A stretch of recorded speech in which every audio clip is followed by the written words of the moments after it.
Uh, Tennessee State head coach Eddie George, the Tigers finished up OVC play last week with a game against Austin Peay. They step out. They're going to play Mississippi State on Saturday. Coach, just some general thoughts on your team in the last game of the regular season, then we'll go to questions. Yeah, just really excited about this opportunity to play down in Mississippi, Starksville. Great venue, great environment. Kids are looking forward to competing against a FBS school, certainly the SEC. My first trip down there as well, looking forward to it. Just wrapping up the season, wanting to finish off strong. That was my goal coming in. Unfortunately, the last 2 weeks didn't show that on the scoreboard. But for the most part, our kids are fighting each and every week. They give me their best they can. And it's just been a thrill watching them grow week to week. And now we're going to try to finish up strong down in Mississippi State. All right. We'll let Teresa go ahead with her questions. Go ahead, Teresa. So Eddie, with that, trying to prepare for that offense, Mike Leach and that quarterback, how much is that keeping you up and your defensive staff as well? There's a lot of sleep. Listen, this is a team that was down, I think, 28-3 against Auburn and wound up beating them like 43-35, or I don't know, but the offensive explosion is there for sure. So, that being said, it's going to, offer some opportunities for our kids to try to create turnovers, tip balls, get to the quarterback. I think we're trying to put together, devise a plan to, where we have to be patient make them put drives together, not give up explosive plays. But it's a great test for our defensive staff and certainly for our defense. Affecting that quarterback, he's been pretty on target. I mean, he had that one game a couple weeks ago where, he was, didn't complete 3 of the passes and he threw 36, I think it was. So how tough will it be to try to affect him? It's going to be challenging. He gets the ball out quick. A lot of things they do, they get it out fast. They don't do a lot of running with the football, but when you're that efficient as a quarterback, getting the ball off fast and making completions, it puts a lot of stress on the defense. So for us, it's going to be, how we tackle in space, how we tackle the receivers, and just trying to, when they get in the red zone, just try to make them kick field goals versus scoring touchdowns.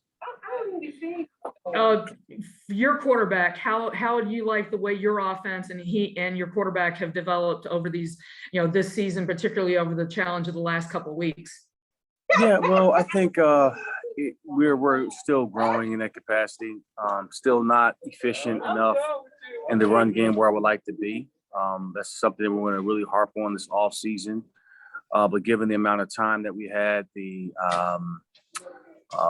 how we had to install our offense, I'm rather pleased with where we are, but certainly I would like to see us get off to a faster start, be more efficient in the run game on third downs, so we can keep the chains moving and keep our defense off the field. So with that said, Hickbottom has done a phenomenal job in terms of passing the ball, making great decisions. His status will be determined in the near future in terms of whether he's going to play or not. Due to the back injury. So we're preparing some guys now to take over the quarterback duties for Saturday.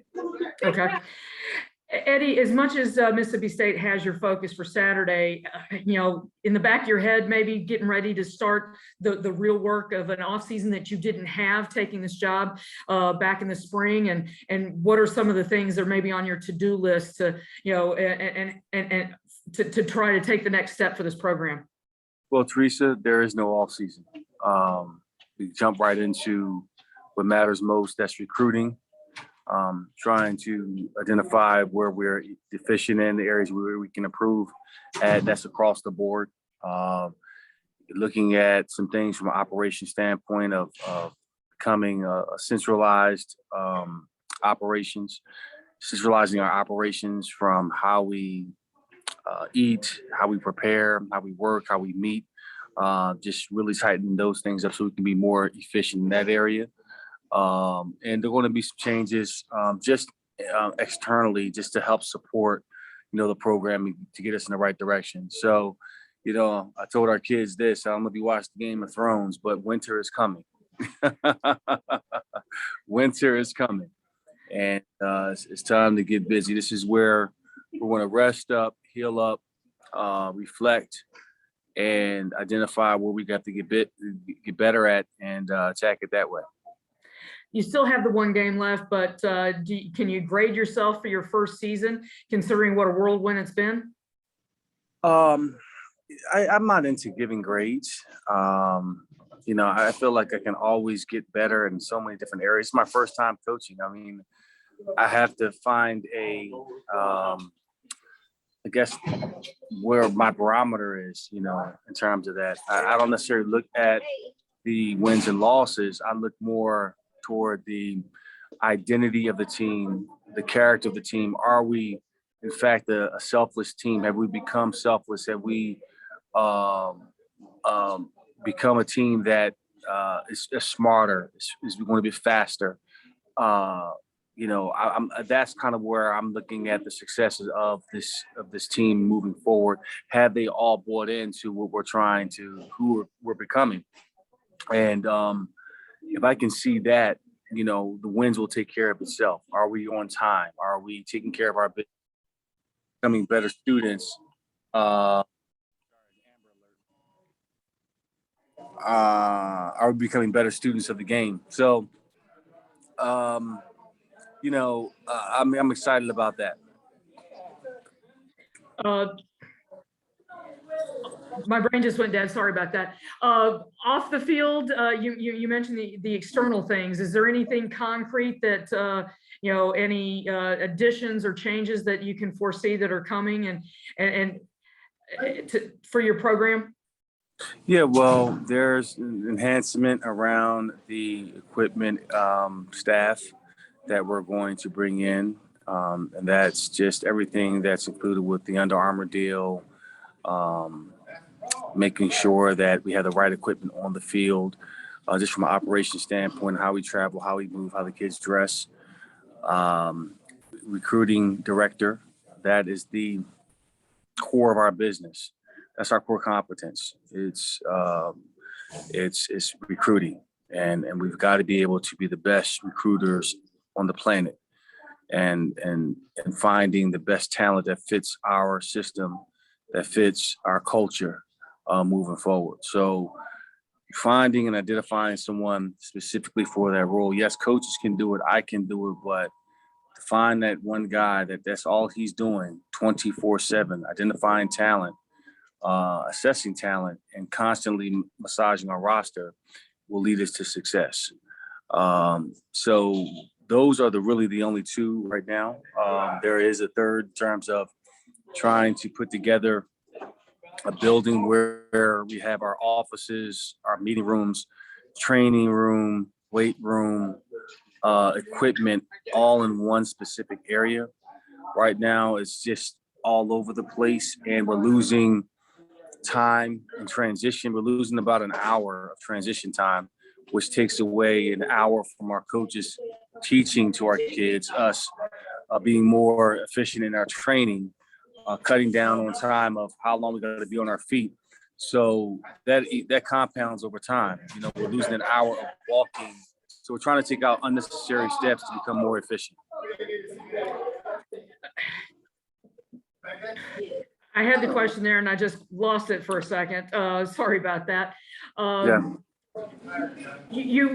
Mike Organ quoted you about not being happy with some of the crowds earlier in the year, and then you had I think 19,000 for the homecoming game.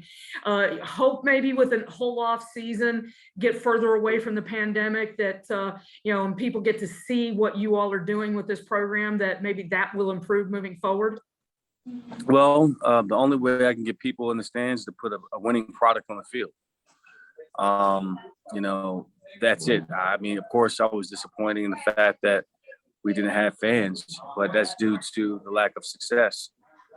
So I have to do my part to bring the right bodies in the building, to teach these kids really a personal development program through football, and putting wins on the football field to see, where we can get people and to come out to have interest in us. That's not just in the Tennessee State footprint, but outside of that. So that's a challenge that I relish in, and I'm looking forward to doing it. Deion's finishing up his second season. Looks like he's on target to play in the SWAC championship. When you go into your second season, are you hopeful that you'll be able to be playing on a similar level? Well, that's the hope.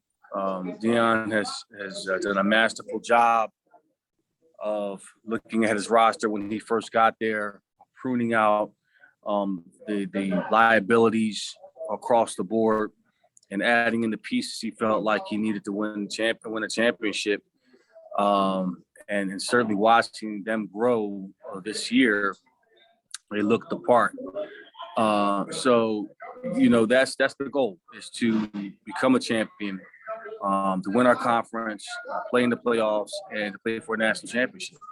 I'm not going to make that a secret, so that's what we're trying to do. We're trying to win championships around here, and knowing what we have a great group of kids that we inherited, but certainly we have to upgrade at certain key positions and really develop some of these young men. Because you got to look at our roster. We have pretty much all freshmen. We're losing maybe 10 seniors, and 3 of 4 of those positions are significant.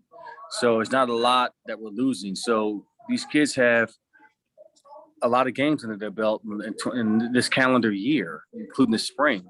So that's great because it gives them a great deal of experience. Now they have a whole off season to understand our terminology, to really understand what we're trying to do offensively, special teams wise, without the pressure of playing week to week, and really develop these kids the way we need to and mold them.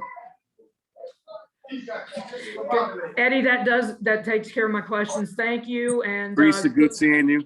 Good seeing you, and good luck. Thank you. All right, Coach. Thanks for your time today and all year on these, and best of luck in your final game of the season. Thanks, guys. Have a happy Thanksgiving, Merry Christmas, Happy New Year, all of that.